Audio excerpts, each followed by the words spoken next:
Welcome to Amp Up 2026. This is the TrueReview Advantage, turning defense into a differentiator. And while everyone trickles in, I want to tell you why I think this is an important session and why you're all here.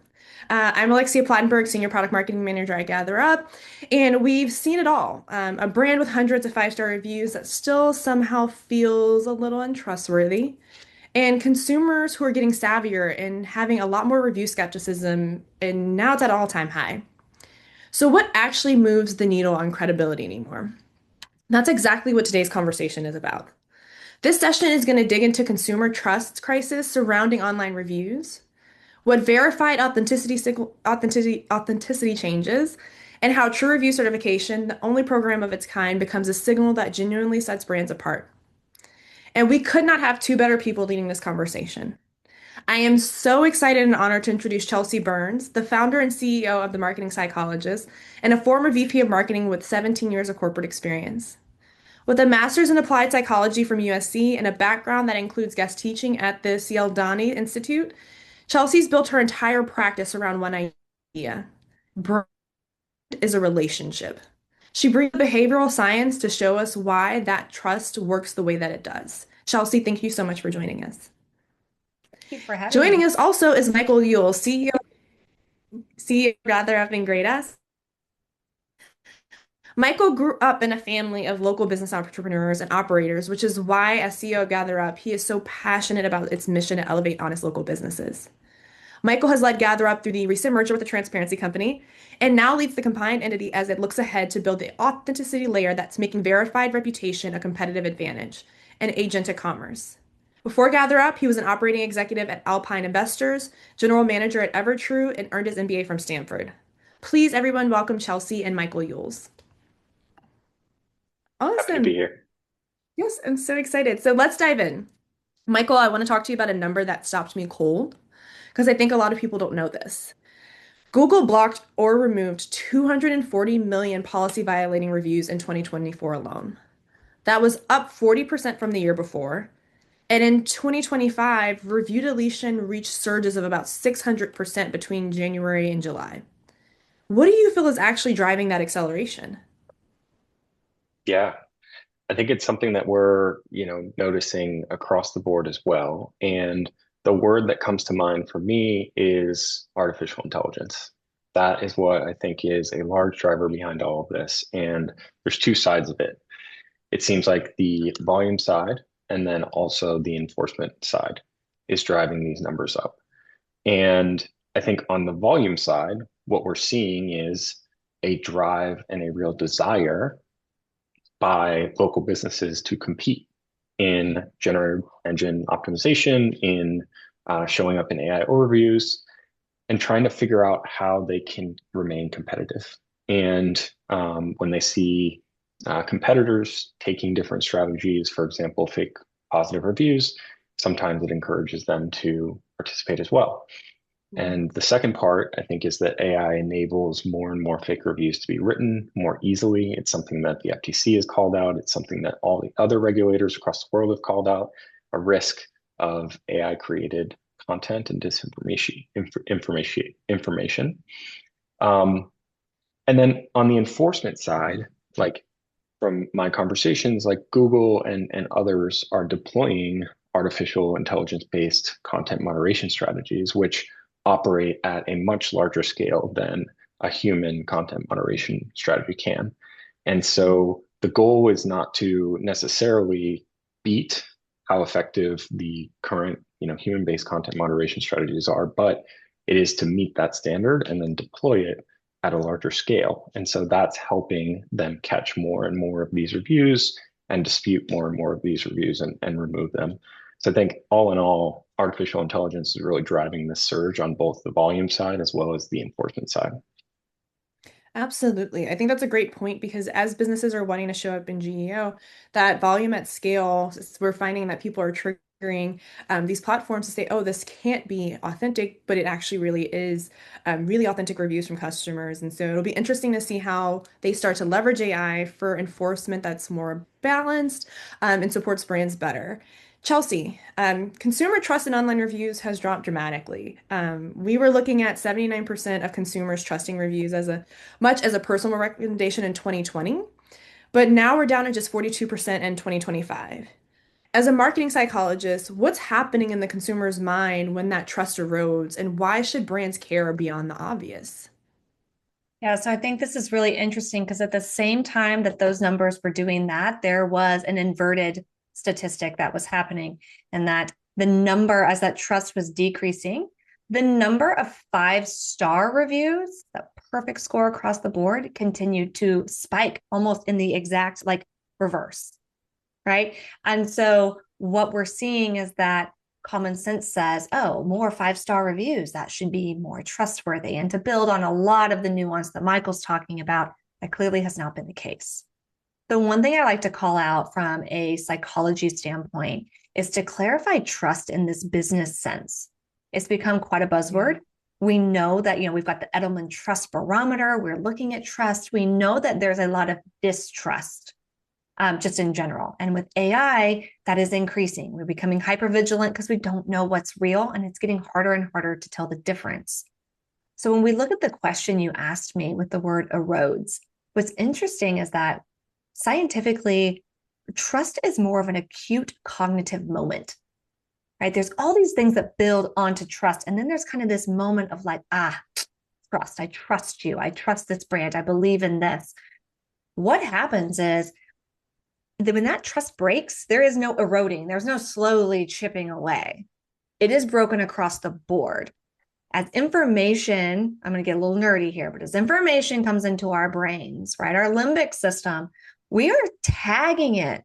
We are emotionally tagging it in our subconscious thought. So for any brand that's like, it doesn't really matter, it's no big deal, it's just one little part, it matters a lot. And it matters a lot because social proof is one of the most important parts of persuasion and marketing. And if you're screwing up social proof, you're not eroding trust over time. You are shattering trust across your brand. I love that you said that because I did look at it as, one review here, one pause there, but in actuality, it's one immediate break. Most of the time, you can't win that customer back. I think I was just looking at it holistically at a macro level, but it's those micro level breaks in trust that are really not only turning away prospective customers, but we could also be losing them existing customers. And maybe brands just aren't aware, but they definitely should be. So thank you so much. I love that answer. The numbers on fake review economics are striking. Research suggests a business can generate a 1900% ROI on fake review purchases in the short term. And fake negative reviews can reduce a competitor's business by 25%. Michael, how widespread is this manipulation in the markets GatherUp operates in? And what does that do to businesses playing it straight?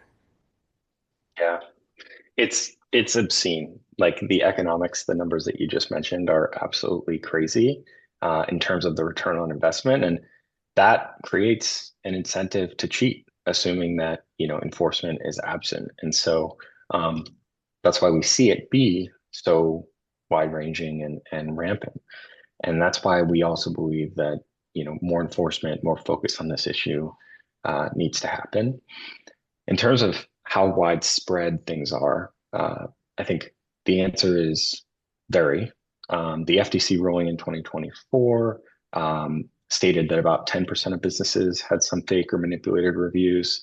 Our research, transparency company, estimated 15 to 20%. And then I think I saw in the UK CMA ruling that they sourced someone quoting up to 50% fake or manipulated reviews in the data set that they were looking at. And so I think that indicates that there is a widespread circulation of these.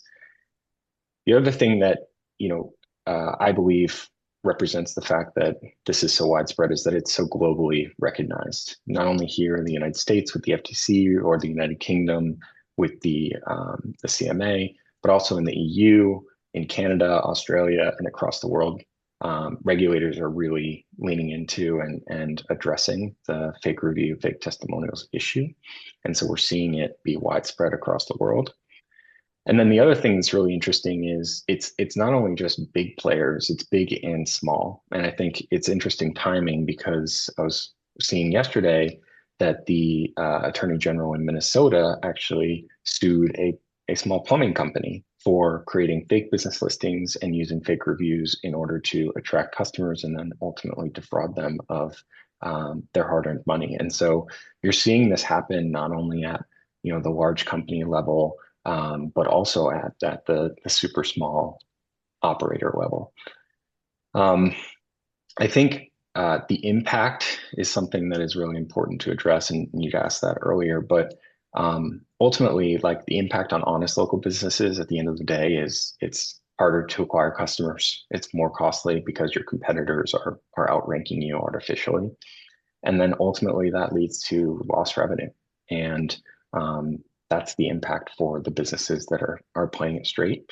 And I think we see that happening across industries here at GatherUp, whether it's home services or automotive or emergency services, where it's widespread in locksmiths and garage door repair. And so we're seeing the impact across the board. And ultimately, it's mostly driven by fake positive reviews and businesses like the one in Minnesota that are using them in order to show up and in order to pull business away from the honest operators. Absolutely. As day-to-day consumers, I never operate or go into consuming something in the market or, looking for a business thinking that a business is actively portraying themselves as a bad actor, trying to manipulate me, trying to exploit me simply for their own profit. And so that's such a scary thing to think of as a consumer. A plumbing business, fake listings so they can generate and steal money from consumer. It's so scary, especially now when, people, we want to hold on to our dollars as much as we can. And so thank you for sharing that. That's very interesting. And I think it leads us into our next section, the psychology of trust and skepticism. Chelsea, you study how people process marketing messages and make purchase decisions. Walk us through what's happening cognitively when a consumer encounters a review they suspect is fake, and if there's any lasting damage to brand trust, or are people just moving on quickly? Yeah, so there's a lot of nuance in a lot of these conversations. And so different decisions carry different weight, right? Especially smaller, more habitual purchases we can make without a whole lot of logicking. As decisions get bigger, they require more money or more stakeholders. We need to talk to our partners or our family or our colleagues, right? There's a lot more that goes into it. But before we talk about the cognitive side of it, I'm going to talk about, again, the subconscious, because 95% of this is happening before we are actively logicking in the prefrontal cortex. And what that means is we are sensing it, right? So we're having a somatic response that we may or may not be picking up on. Some people who are very aware, who do a lot of personal work, they may be able to sense that, like, ooh, I'm feeling this. That's weird. That doesn't feel right. But when we're talking specifically about reviews, I wrote an article not too many weeks ago that was very timely, and it was about how your 4.2 average review is more powerful than your 5.0 average review. And as I was doing some research for it, I started asking people around me, like, how do you look at reviews? How do you know what to trust? There's some pretty clear telltale signs. Like, I mean, I think all of us can read something and determine whether or not, like, that was a person. What I thought was interesting is that most people said they actually went to the 1-star reviews. If a business doesn't have any bad reviews, they don't believe the rest of the reviews are real. And that is because perfection isn't reality, right? And so it's really interesting when we're talking about this lasting effect, because if we start to make people question, again, whether that social proof is real, we're going to start questioning every single thing along the way. Is that discount really real? Is that timer just going to reset? Or are they actually going to run out of product, or they're going to charge me that 20%, right? So then you become scrutinized. We also talk about these things in a vacuum. If you notice, we just talk about what's happening with that one brand, right? How many more companies and brands and options are being presented to you? So if you're swinging and missing in that area, right, you're going to honestly kind of guide them over to somebody else. And so there's longer term effects than just having someone think, oh, that one review is bad. In addition to the actual decision to be like, oh, I don't trust you anymore. I'm going to go look over here because this seems sketchy. These people don't have any bad reviews. That seems weird. I'm going to go over there. We also have to remember that that somatic response is getting logged. It's getting paved in a synapse. So now your brand is associated with that in the subconscious at every step. I always tell people on your trust barometer, you're either building or breaking. There are very, very few moments where you're staying neutral. So that's how I kind of explain what's happening there as people are looking at reviews, determining if they're real or not. No, absolutely. We did a Beyond the Stars report, and to your point, most people look for those negative reviews, one, to determine what some client experiences are actually like, so they can get a holistic view, but also like what the brand's response is. And to your point, you are either building or breaking trust because we find that 6 out of 10 respond surveyors think that a business should respond to a negative review because that dictates how that brand manages customer experiences. And so I love that you brought up the semantic experience because we are picking up on that and we are seeing how those brands interact. And a lot of brands don't realize my interaction with your business starts before you even know about it or before I even make a purchase or go to your website. And so being conscious of those reviews and being as authentic and genuine as possible is going to be huge. I Mhm. want to keep going because I want to make sure we have enough time for Q&A at the end. Review skepticism is the tendency for consumers to question whether the reviews they're reading are genuine before acting on them. And review skepticism is at an all-time high. Our own Beyond the Stars report reported that about 46% of consumers believe that they've read a fake review. And so, Chelsea, I'm wondering, do you feel that just that skepticism is distributed evenly across consumers and industries, or are you seeing that maybe with wellness, beauty, high-value buyers that they're disproportionately affected? Yeah, so I don't think that it's the same across the board. Again, you have that difference that I mentioned between your low level, low risk, low threat habitual purchases, and then you have, the ones that are they cost more money, or like with health and wellness, they're going either on or in your body. Like there are different levels of this. When we're looking at those types of purchases, they do shift, but they also shift on based off of target audience. So if you heard me mention earlier, like depending on your level of self-awareness with how you can tell what your body is picking up on, there are different groups of people where that's important to them and that's not important to them. I've had people talking to me who are like, you know what? Manipulation is just part of marketing. It's table stakes and I don't care. It's just part of the game. I play the game, I buy the stuff. And then I have people who very much so care whether or not their core of integrity is aligned with the brand.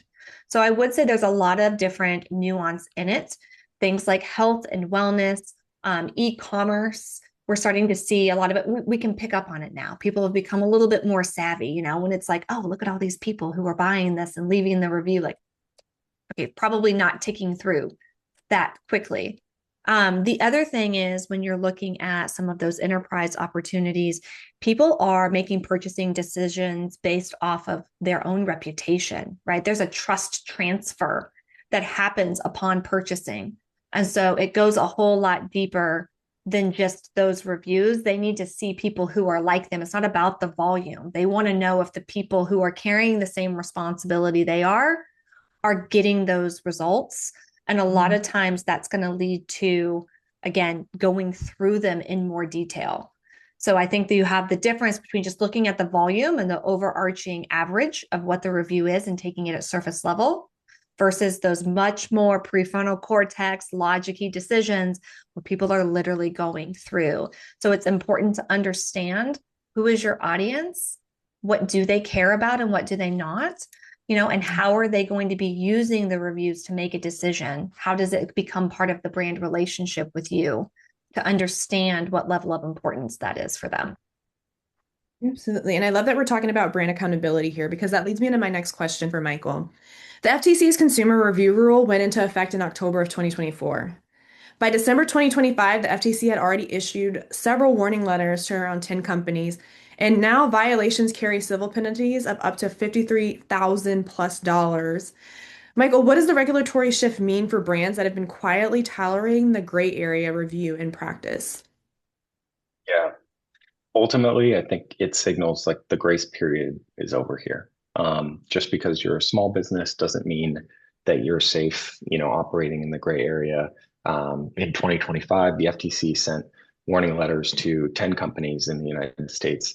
And according to research by Near Media, those were small law firms, they were smaller property managers.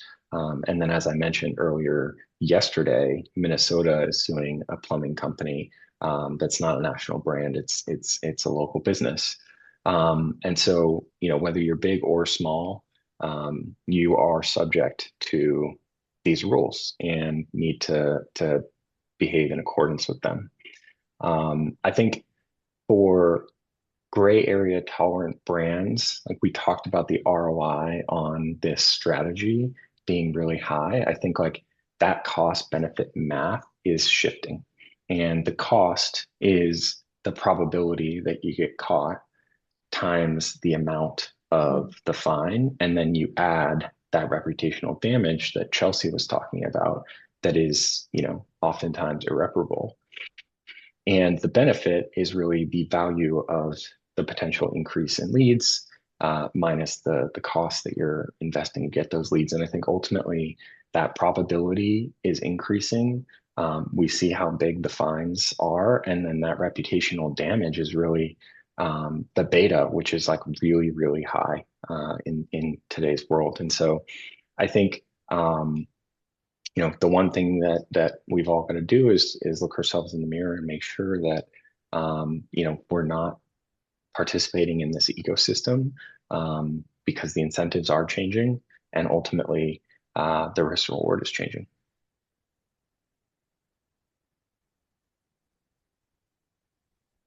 Absolutely. I do want to pivot and I do want to give you guys an opportunity. If you have any questions coming out of the session, please drop them in the Q&A or the chat. I want to reserve time at the end to get those answered for you. Michael, I want to talk about TrueReview certifications specifically. For the attendees who haven't encountered it yet, what exactly does it certify and what makes it credibly different from a platform simply displaying a star rating? So excited to talk about this, and excited to share more tomorrow during the closing session of AMP Up. But ultimately, the TrueReview certification is a standard for authenticity and a trusted local reputation as we shift into an AI-driven world. And it is, if you boil it down, a way that you show and prove that you can be trusted and your reviews are real to consumers as well as to AI. And this badge you can display, you can show prospective customers, and you can stand by the fact that you're playing by the rules. And ultimately, like the way that our partners are thinking about it is like you wouldn't buy a car without getting a Carfax to make sure you understand and trust the background. You shouldn't buy or work with a business without making sure that they're TrueReview certified and that they are not manipulating their reviews.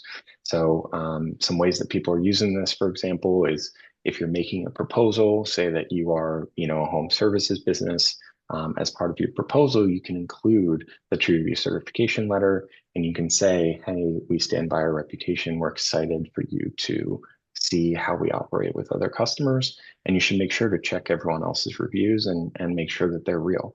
Another way that it will help local businesses is being found, and as people check and make sure that businesses' reviews are real and what they just made a decision based off is real, this is going to be the standard that they can use. So ultimately, it is the standard that shows that your reviews are real and that you can be trusted. And I think what makes it different is our approach. It's really robust. It's purely data driven. We look at the review itself. We look at the reviewer and their activity. We look at business and its corpus of reviews over time.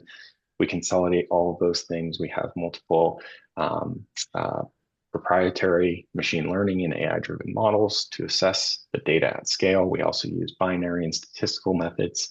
And we do this audit on a daily basis for the businesses that are certified to make sure that even as your reputation evolves, it's not a point in time. It's an always on evaluation to make sure that you're not just getting certified and then, manipulating your reputation later on.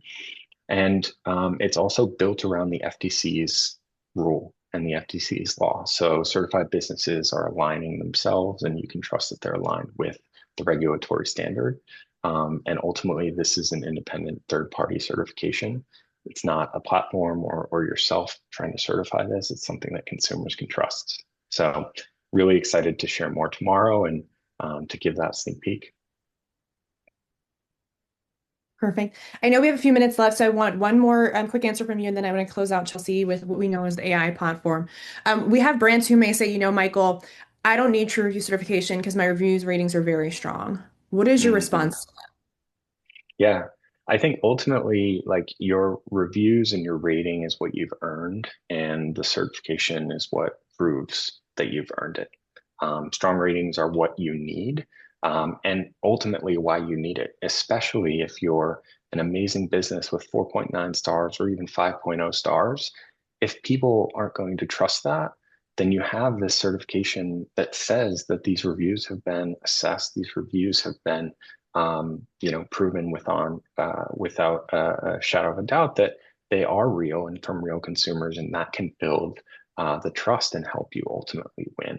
Um, and so uh, this is a way to back up your reputation and help consumers choose you, as well as provide insurance in the case of a regulatory, assessment or question, and ultimately differentiate yourself versus your competitors. Absolutely. And Chelsea, a closing thought from you. As AI generated content proliferates, AI written reviews, AI generated responses, AI summaries of review profiles, how do you see the role of human verified, certified authenticity evolving over the next 2 to 3 years? Yeah, so in the same way that we saw that whole 100% organic greenwashing of all the things, I believe that the future is going to be 100% human.